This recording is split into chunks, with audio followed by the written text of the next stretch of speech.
Hello VC, so we're back now for part 3 of the flea market years. And I would call this the middle years, really. This is probably when I was going full out the most, buying records. And we'll just talk a little bit about that. And the one thing, I was going through a bin one day, and I come across this album here.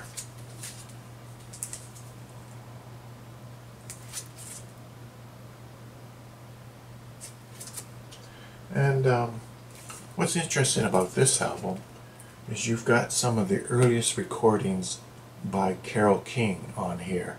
This was a little bit collectible, not too much, but a little. So it was priced up a bit. And I'm staring at it, I'm holding it, hemming and hawing. Should I get it? Should I not? And an individual who had been in sort of the vinyl record business for many years, he's one of the originators of the vinyl shows in this province. He's looking at me, hemming and hawing over this record. And I said, I don't know if I should get it or not at price. And he said something that stuck with me. And from that point on, he says, if you come across a record that you like, that you want, and it's a record that you don't see very often in the wild, then grab it, because you may never see that record again. So keep in mind too, back in those days still, you didn't have the vinyl resurgence, you didn't have all the reissues that you do now. And so I sort of stuck with that philosophy from that point on, and it paid off a few times. Example, I one day walked in, was going through someone's bin, and I come across this one, the Head Shop. Actually, I'm going to take this one out so you might see a little bit better.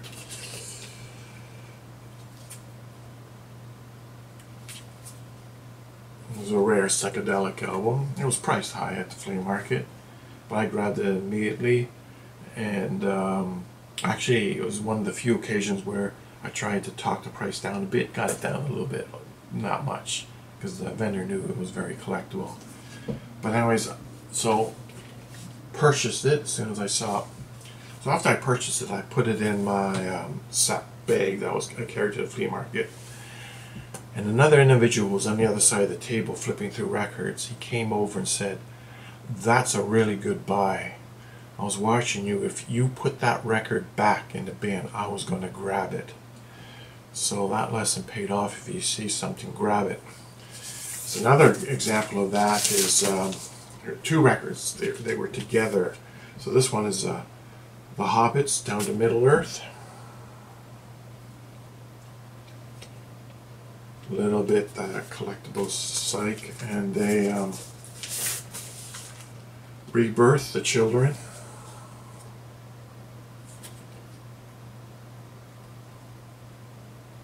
Again, a little bit collectible, psychedelic. And I came across those early one morning in a vendor's bin, and they were priced up accordingly. And I thought, nah, I'm going to grab them. So I bought them both, put them in my bag that I always carried when I'm at the flea market. And so I grabbed them and paid for them right away. And then I went back to the table to look in the other bins that were there. And at the end, one of the individuals who's always at the flea market, he's a very serious collector, I watched him go up to the bin where I pulled those two, and he was thumbing through. Then he started at the beginning, and he was thumbing through again. Clearly he was looking for those two. He must have seen them earlier, but I guess was considering it, and walked away to consider it. And while he walked away, I pulled them and got them. So, lesson learned there. Don't walk away from anything. So one day, I walked to the flea market. A lot of days I did because it was walking distance. And there was a brand new vendor in the parking lot. He had a van, and he had a rack leaning against his van with a bunch of records. Never seen him before, didn't know who he was or anything. And the record that immediately caught my focus.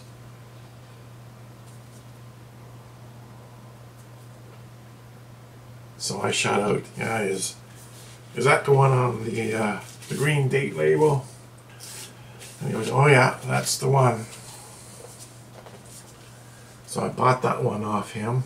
It turned out every record that he had up on that sort of like display wall leaning against his van was a collectible record. I'd say 80% of the artists, I didn't know who they were. So that was the first time I ever saw this vendor. He eventually got a booth inside. And over the course of the next 3 years, he was my #1 vendor. He had everything. Every rare psych album, garage album that you can imagine. He had it all. And there was a number of times where I would go through his records and have to go to an ATM machine and come back to pay for them. A lot of the times the records were priced too high. But then some Sundays he'd have a half-price sale just to move them. Once I gave him a list, and I said, listen, these are my most wanted records. #1 on my most wanted at that time was this one, Now and Them, by Them. This is after Van Morrison left.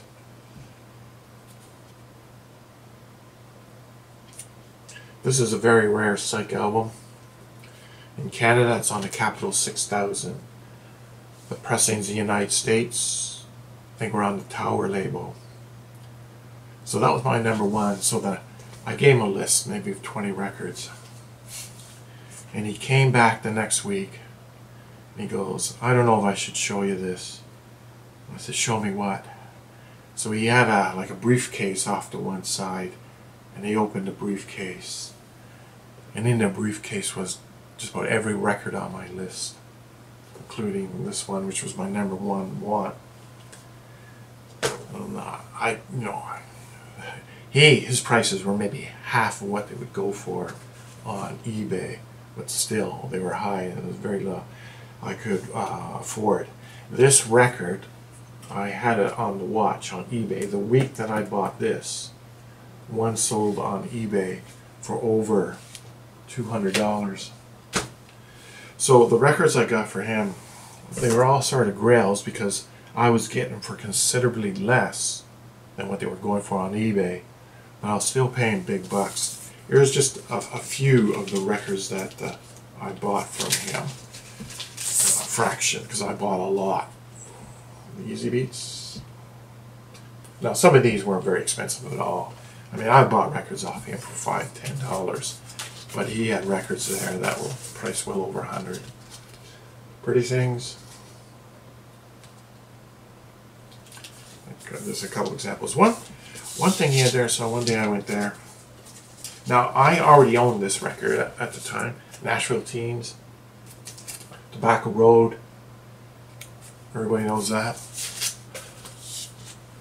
So I come across this record. He has it.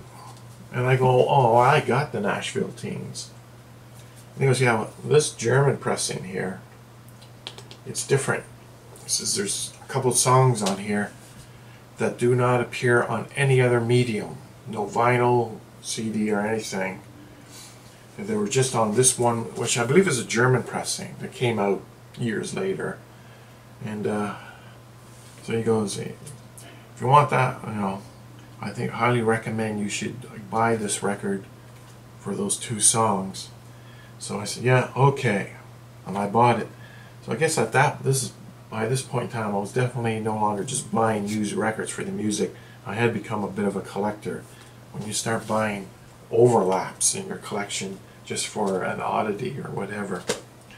There's an interesting story with this vendor. So when he first set up shop inside, I still didn't know at that point. This was before I started buying a ton of stuff from him. So it was sort of brand new. And he had stuff up front that was very cheap. Like he had a $3 box or something like that with some surf music. And I'm thumbing through and I see a surf album. I think it was for $2 or $3 or whatever. And I go, oh wow, this this is one. This is a good one. And a group of guys come in. They're all about 20 years old. There's 4 or 5 of them. And he immediately went to a box behind me, on the table behind me. Immediately pulled out. They obviously had been there earlier in the morning because they knew what they were looking for. And they pulled the record out. And they go, well, we can get this for $80. A little bit less. We found it for just under 80. So will you take less than 80 for it? And I could get a sense the vendor was a bit pissed off. And he was a guy who never really talked or said anything. And he just leaned and he goes, look, the price is what it is. And he goes, well, come on, you'll take less than 80 for it, won't you? And I believe he had a price actually at $100, what the price on the record was. And he goes, no, you see the price there. That's the price. That's what I want for it.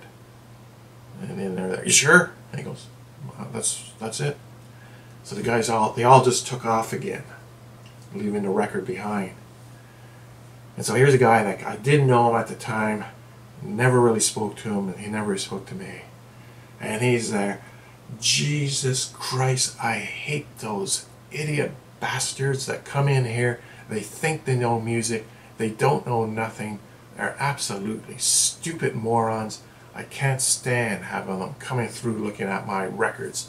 And I'm just standing there, just frozen, with this one surf record for $2 or whatever in my hand. And he pulled the record out, that the kids that pulled out, those guys, and he pointed that way, showed it, put it right in my face. And I had no idea who the artist was. I had never heard of him before.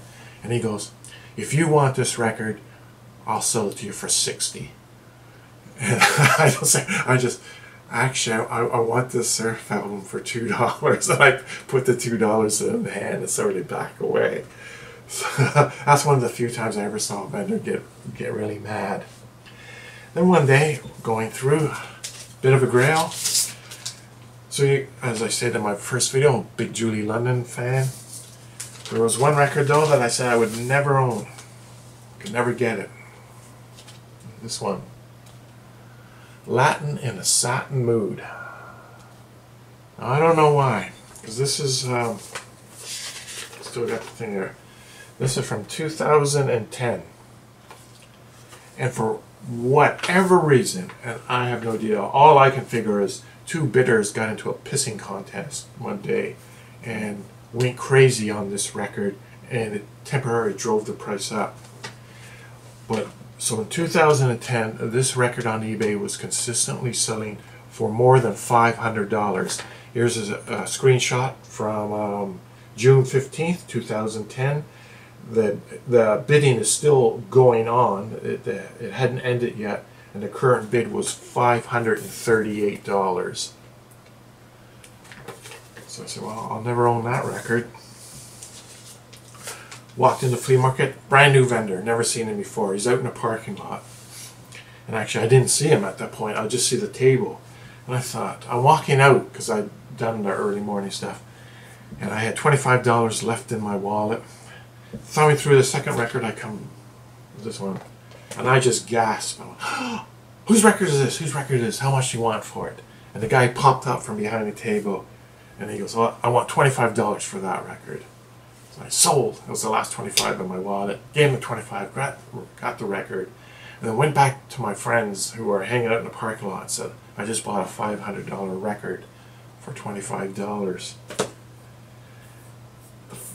I guess the word got around pretty fast after I left, because I went back the following week. The vendor was there again in the parking lot, and as soon as he saw him, he goes, hey, you're the guy that bought that Julie London album. And I'm thinking, oh no. And I go, yeah, that's me. He goes, boy, did I ever have that price wrong. And I just shrugged and said, hey, I'm sure you didn't even pay $25 for it. So anyway, he was, I got that one. That was a great Grail time. Now, I don't know what happened, because that was 2010. Within a year, that record on eBay was selling for like $20 again. The price had come right back down. But I have seen that on eBay where 2 bidders won't give up, and they just drive a price of a record right through the stratosphere. And then subsequent weeks, maybe months, the record is going for a higher price. I guess everybody, oh, it must be collectible. Let's all jump in on it. So over time, though, the vendors were really starting to sort of get to know me, and I was getting to know them. And one of the records that I was after back then in the time was a Rolling Stones album. And I've gotten most of the Rolling Stones albums from the flea market, and Rolling Stone albums, like the 60s albums, were predominantly priced around $5, maybe $10, $5, $7 was common. And the one record I didn't see very much, and what I wanted was their Satanic Majesty's Request. But what I wanted was the mono press. I didn't want the stereo. And at the time, mono seemed to be much harder to find, and on eBay at the time, mono was going for more money than stereo, in some cases quite a bit more. So I came up to the vendor one day, and so now he knows me pretty good, and I know him pretty good. I see the Stones albums. I start flipping through the box. The whole box is nothing but Rolling Stones. Meanwhile, he's walked away, and he's got his back turned to me, his hands across. He's just gazing out over the flea market, and I come across on the mono press of this. And I went, oh, how much for the Rolling Stones? He goes, they're $25. And I went, even this one? And without looking, he goes, I tell you what, I'll sell that one to you for $15. He knew right away. He didn't have to turn around to look what I had pulled from the box, because he is used to. That's the, I guess, the inner sleeve. So that was a great find there that day, getting the mono press for $15. Lots of Stones though at the flea market. Here's just a few. Very early days, the Decca pressing. I think this is their first album. UK pressing. There's a one you don't see too often.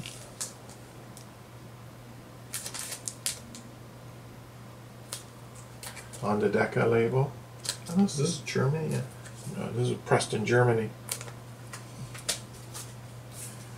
One that I think a lot of people are familiar with. I walked in one day and it was sitting there. I can't remember. It was $5. It might have been $10. But sticky fingers with the zipper. So the record was in mint condition. A little bit of a markup here. I said, yeah, I'll get sticky fingers. And then I went back the very next weekend, next Sunday. There was another one there. This one, the flap on the zipper is missing. I can probably replace that. But these, I think they all were in really good shape, and I think they had the original covers,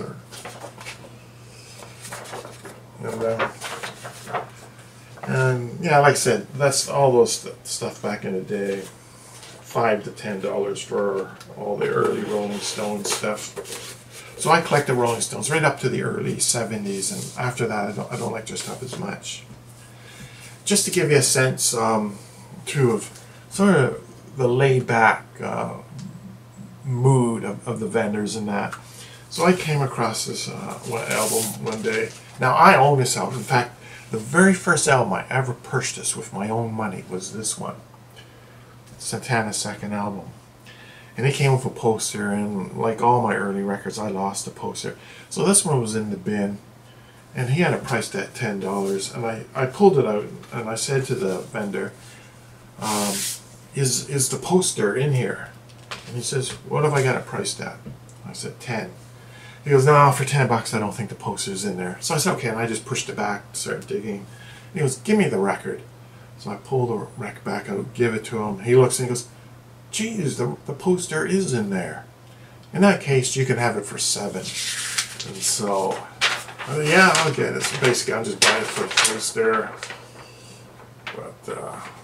But it just shows you the mindset. Like, these guys were really flexible and not too hard on price. They always give you a discount or whatever.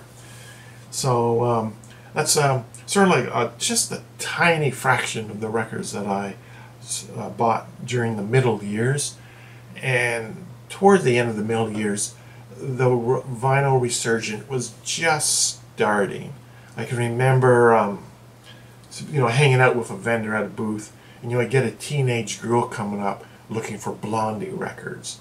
And that was very common. I mean, it became apparent that if you had an unlimited supply of Blondie records, you were laughing. That's all you needed. All the teenage girls, for whatever reason, constantly looking for Blondie. So that's just a short overview on the middle years at the flea market and some of the records I've got. And I'll make one more, which is sort of just to sum up some of the fun things that happened over the years at the flea market. And we'll leave it at that for now. So thanks for watching.